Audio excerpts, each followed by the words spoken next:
Салют, друзья! Меня зовут Макс Юн, и вы на канале, где мы говорим про ЕСБ. Сегодня мы не в студии, не в школе ЕСБ, вообще не до конца понимаю, куда мы едем. Позвонил Юра Мандулай, говорит: Макс, приезжайте с Пашкой, снимите прикольный материал. И вот мы едем. И могу сказать, что мы едем в стрелковый клуб. Как это будет связано с ЕСБ, я пока сам не до конца понимаю, но, наверное, как-то будет. Поехали. Поехали, Газель, поехали!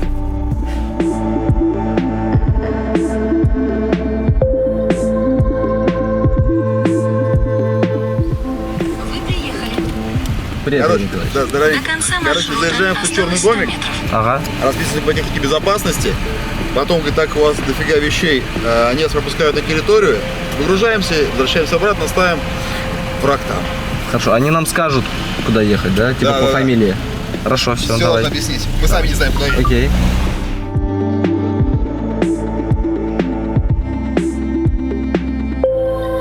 Юрк, привет. Ты нас позвал на стрельбище? Я вас всех позвал на стрельбище. Ты нас всех позвал на стрельбище. Короче, ребята, у нас один микрофон, сорян, так вышло. А зачем ты нас сюда позвал? У нас были пафосные планы. Честно говоря, я сам не знаю, что из этого получится. Мы решили проверить, насколько наш партизан круче турка. Ну, партизан — это ваш фальшон. Партизан — наш фальшон, турок, соответственно, это вот турецкое ружье. Не буду рекламировать, турецкое ружье. То есть мы хотим стрелять из ружья по клинкам. Да. Мы посмотрели «Разрушительное ранчо», нас это очень впечатлило. Да, поближе просто. Посмотрели это «Разрушительное ранчо», нам очень впечатлило. Решили попробовать нашу Санкт-Петербург Эдишн. Видите, солнечная погода, как у них там практически. Очень классно, как всегда. Слушай, хорошо, у тебя клинки из бронелиста? Да, в основном да. Ну, вы единственный, кто делает клинки из бронелиста. Я думаю, нет. Но в таком массовом ключе для ИСБ, да. А на что мы рассчитываем? Что он не сломается, клинок, или вмятин не будет? То есть я просто это вообще не шарю. Мне кажется, что если по любому клинку из любого ствола выстрелить, то, в общем-то, ничего не будет. Мы рассчитываем на то, что даже если будут повреждения, ну, все-таки мы стреляем из крупного калибра, 12-й калибр для меня крупный, вот. Я понятия не имею, что это значит. Я нормально. Здесь ребята, если не профессионалы, можно их спросить. Вот, короче, что его способности, качества не потеряются, как обычно, то есть он не сломается, да, не сломается основное. А если бы это был там 65Г, думаешь, он бы сломался? Я уверен. Уверен, да? Хорошо, еще у нас есть каска. Мы можем потом поснимать по 65Г отдельно, если как бы подпишитесь, поставите лайки, там, донатьте все. Еще у нас есть тут каска, и мы еще и по каске стреляли. Ну, раз она здесь, да, почему нет? Как ты думаешь, каску пробьет? Обязательно. Думаешь? Уверен. Вот мне кажется, нет. Ну, нет. Забьемся.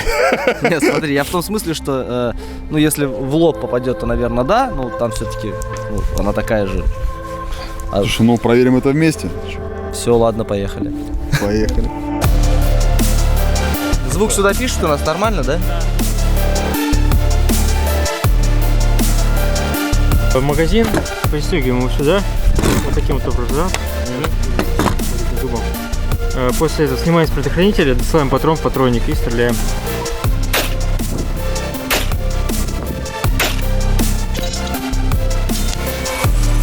Куда? О!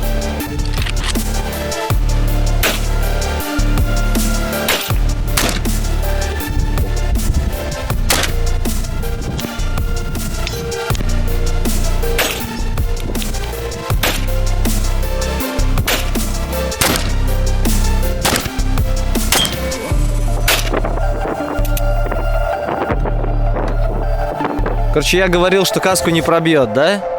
Но я пробил. А я был прав. Может? Блин, на вылет пробил каску. Ну, кстати, да?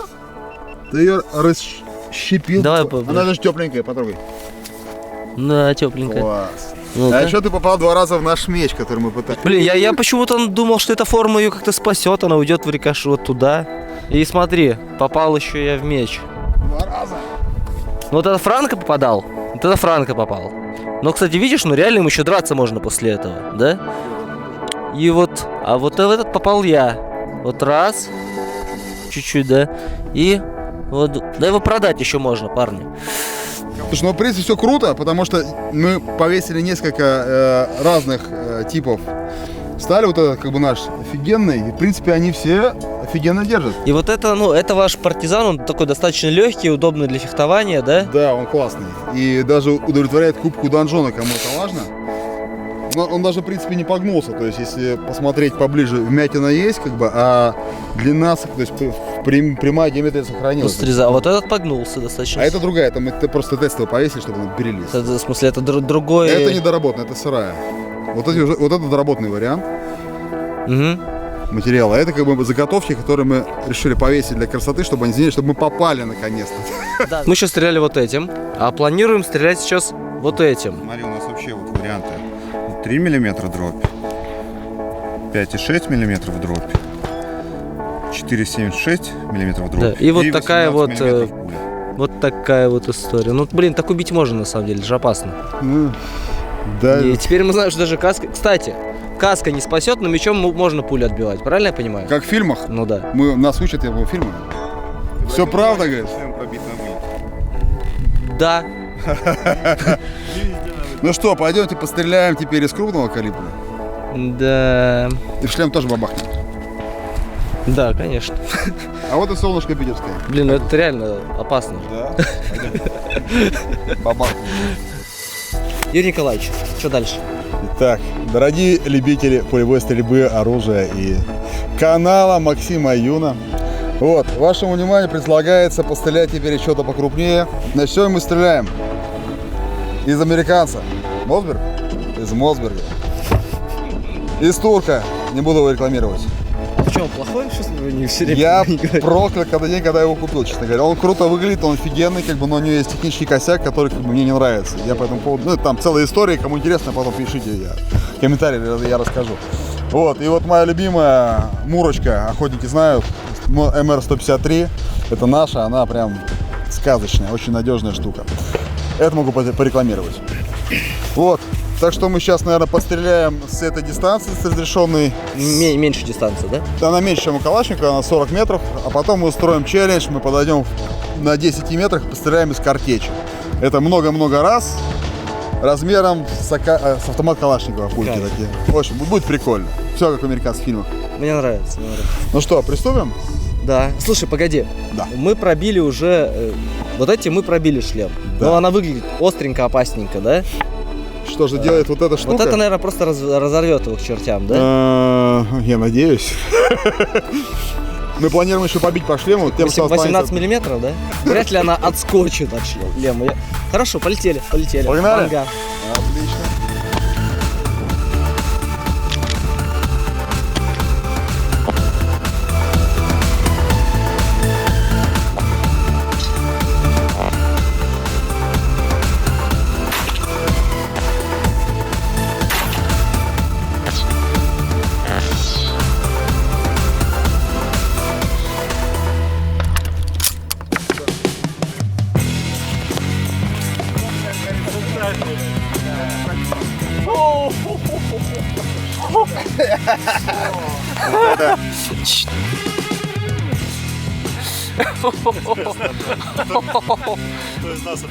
Это Толя был. Это был Толя. И тем не менее, мечи-то все эти удары выбили. Да, 12 калибра одно попадание. Да. Это спорткаст. Спорткаст. Да, Дима и Юра. Ну, как вообще? Все нормально? Ожидаемо? Все отлично, они не сломались, это важно. Отрихтуем. Короче, у нас есть еще идея, спойлер, экскаватор.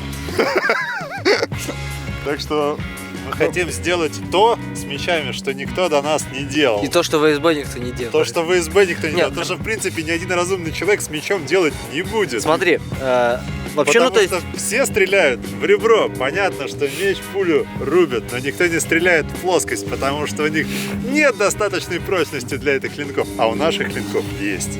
Ну, то есть мы хотим сказать, что эти клинки прочнее, чем обычные клинки. Чем все что Ну, угодно. я, кстати, мог и без этого сказать, потому что я Ну, в своей жизни сломал буквально, наверное, один клинок из бронелиста и, блин, десятки клинков из обычной стали. Так что я мог и так видос записать, парни. Вы могли бы не стрелять. Тогда, Макс, тебе никто не поверит. Согласен. И тем не менее, я сломал один клинок из бронелиста. 12-й калибр не смог. А ты сможешь. Но ты тоже мог, я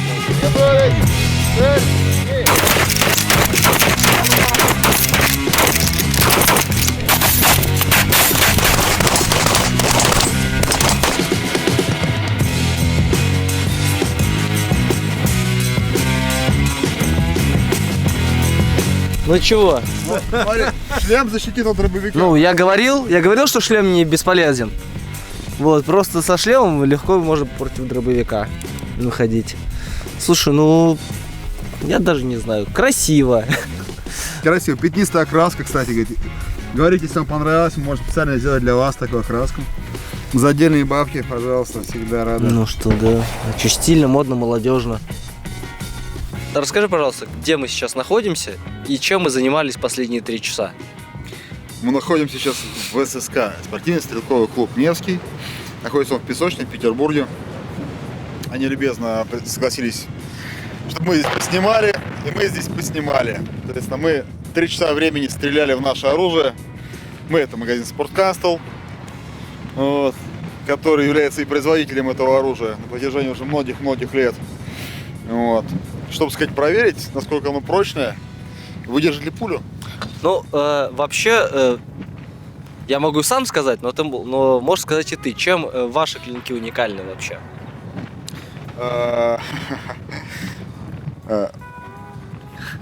Японские девственницы с горы Фудзиямы, омывают их своими слезами, прежде чем начинаем их ковать, потом закаливать.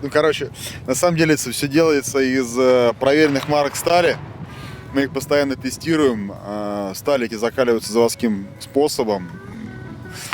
В принципе, основная уникальность – это фактически бронелист, которым обшивают бронированные автомобили. Но там есть разные. Мы выбираем то, что надо. Для людей, которые обычно нас спрашивают марку стали, мы не скажем. Это секрет, да? Да, это секрет, потому что мы потратили на это очень много времени, денег и сил, чтобы добиться найти именно ту самую марку, которая идеально подходит для наших условий. Да, и сегодня мы хотели продемонстрировать, насколько эта сталь действительно хороша, что она не хрупкая, что она, не знаю, что... надежная, что она не проминая, она прям не убивается сильный клинок, что она не выкалывает из него куски. Единственный изгиб, который мы получили, это изгиб от 12-го калибра, это крупная пуля достаточно. Тем более, и Дима сказал, что вообще-то это можно выправить как за нефиг и дальше драться. Да. Люди, которые давно занимаются нашим видом спорта, они знают, что мягкий меч, который можно выгнуть обратно, это лучше, чем меч, который сломается. До этого стрелял по мечам? Никогда. И как ты оцениваешь этот результат? Очень хороший. Я, честно говоря, очень боялся, что именно этого попадания в основание меча, потому что здесь наиболее хрупкая часть находится, и получается вся масса, почему он и сложился, что вся масса уходит сверху и снизу на сбалансирован, фактически точка баланса. Да. То есть это наиболее уязвимая часть оружия при таком попадании. Плюс, как говорил Дима, очень много видео в интернете, где стреляют в ребро, чтобы пуля разлетается на куски, это понятно, там толщина получается вот такая в сечении. Кроме того, что, наверное, попасть сложно все-таки. Они стреляют, на самом деле, с такой дистанции. Просто здесь по правилам безопасности нам не дали близко стрелять. Да, мы стреляли с 50 метров из сайги, с 40 метров из... из пули 12-го калибра. Да. И чуть поближе с картечи. Поэтому то есть, им было проще. То есть другая сталь при ударе в плоскость, скорее бы все сломалась. Она либо сломалась, либо согнулась вообще на 90 градусов. Либо прострелилась. Еще чаще, скорее всего, выкусила бы кусок. Потому что, как мы смотрели, выстрелы, которые попал ты, они были здесь в основании, то есть они цеплялись именно по краю. Это был калибр 5,45. Да, тут, по сути, зарубка получается... Там даже ее не было, зарубки. Да, меньше, чем от удара клинком. Да. Кстати, по своим наблюдениям, хочу сказать, что я-то этими клинками пользуюсь давно, и я исключительно как пользователь, то есть я не могу сказать, это дело там в жесткости, мягкости или еще в чем-то, но эти клинки, они просто не ломаются. Точнее, они ломаются супер редко, когда это уже очень уставший клинок. Я за всю историю сломал один такой. А вот других производителей мечи, сейчас не в смысле никого не пытаюсь обидеть, просто из другой стали, скажем так, да, они ломаются. При этом я допускаю, что они ломаются из каких-то огрехов моей техники. А эти клинки, видимо, они прощают огрехи моей техники и нормально к этому относятся. И мои тоже. Вот, и опять же, когда этот клинок встречается с клинком, других марок стали, он в нем не остается зарубок. Но он либо симметричен, либо страдает второй меч. Зарубки, в нем обычно остаются замятины. Замятины, да. А зарубки это надо очень сильно постараться. И это бывает только в случае, когда мы можем перестараться и слишком сильно вывести геометрию в сечении, грань. Тогда может выкусить. Но если мы делаем спортивную вещь, у нас в основном сейчас философия нашего производства, вообще Тома Спорткастла, в том, чтобы мы делали вещи надежные, простые, надежные и нормально выглядящие. То есть мы можем сделать сложные вещи, мы хотим... Можете, да, потому что вот Дима мне мессер делал. Такая мессер, можем сделать меч из Дамаска, но опять же понимаем, что меч Дамаска это просто будет пафосное название, красиво выглядящая вещь, но характеристики будут не те. Вот эта сталь намного лучше, современные стали лучше в разы. Угу. То есть это уже такой просто аутентичный понт, да? Да, это вот если вы хотите реконструкцию там какую-то, без проблем. Да. Кто сегодня с нами еще стрелял? С нами сегодня был Дима, про которого мы сейчас говорили. Дима Корягин. Дима Корягин, да. Он занимается у нас непосредственно на производстве. То есть я занимаюсь разработкой, отдел проверки качества и прочее. Дима у нас занимается непосредственно на производстве, то есть он эти модели доводит до ума, до того состояния, в котором мы увидим. У нас был Франко. Франко это наш представитель, который общается с европейской частью населения теперь. Мы его недавно привлекли к нашим работам, потому что он очень важно иметь человека, не просто умеющего общаться на английском, но и который в теме, который понимает, о чем он говорит, и может дать какие-то свои дополнительные комментарии насчет оружия. Вот. Кто еще был? Еще был Анатолий, это просто наш одноклубник. Он предоставлял нам 5.45, спасибо, Толян. То есть, стоит сказать, что для зрителей канала, для людей, в принципе, очевидно, что ты разбираешься в ИСБ. Франко с недавних пор тоже начал засвечиваться в медиапространстве, а вот Диму, скорее всего, ребята, молодые, они не знают, но стоит сказать, что в период, 2010-го. Да, 2010-какой-нибудь 14-15 Дима был топовый, он входил в сборную России, он был одним из топовых бойцов на алебардах, обладателем он входил в состав. Таким Агеевым своего времени. То есть человек, который с одного удара убивал людей. Да. Он был один из самых сильных бойцов у нас в клубе, физически, в принципе.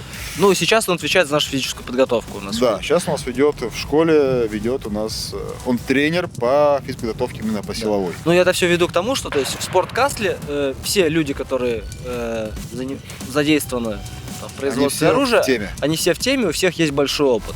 И тот же Дима, у него кузнечное образование, насколько я помню. То есть, он художник, кузнец, да. Да, поэтому он может сделать вещи и красивые, но мы сейчас говорим больше о функциональных вещах. Мы сегодня еще стреляли по шлему. По шлему, да. Ты проиграл. Да, я проиграл. Я просто думал, что шлем у него же форма такая обтекаемая, что пуля, наверное, все-таки как-то уйдет. Наверное, это было бы в веке в 15, когда пули были круглые, но сейчас у нас, Так у нас были круглые пули. Вот это, кстати, сделала круглая пуля. Да. Короче, не ушла пуля никуда. Она не ушла от слова совсем, если видно. Да. Но дробь держит. В смысле, этот шлем не бесполезен. Да, картечь, дробь она выдержала. Это правда. Не все так плохо. Я думаю, что мы можем его сейчас потом еще даже кстати. Мы обязательно потом утяпнем. То есть, в принципе, этим мечом, можно еще бить человека. Мы рассчитываем на это, поэтому мы обязательно побьем его. Если он нас выживет, и после этого мы найдем ему другое применение. Пробуем. Надеюсь, он выдержит.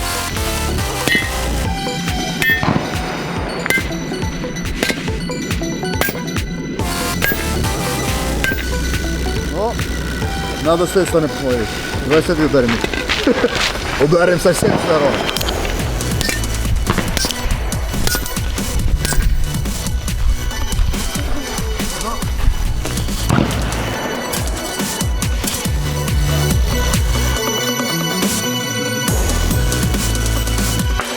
На площадке хорошо, наверное.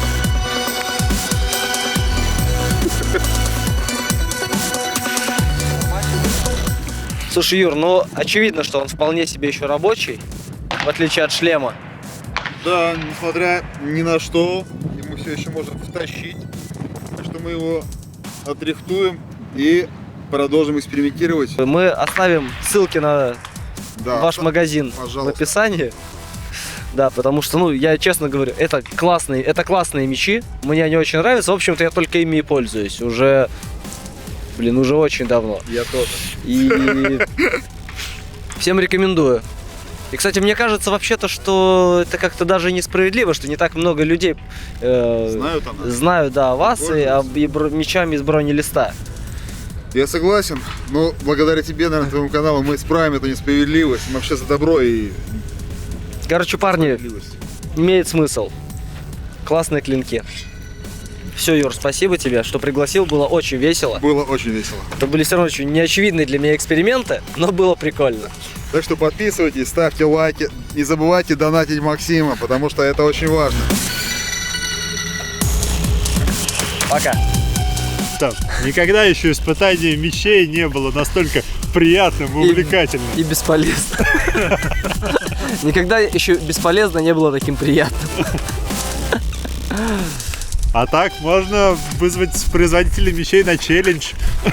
Кстати, да. Если вы хотите, чтобы мы проверили 12-м калибром ваши мечи, Присылайте их мы нам. можем это сделать, да.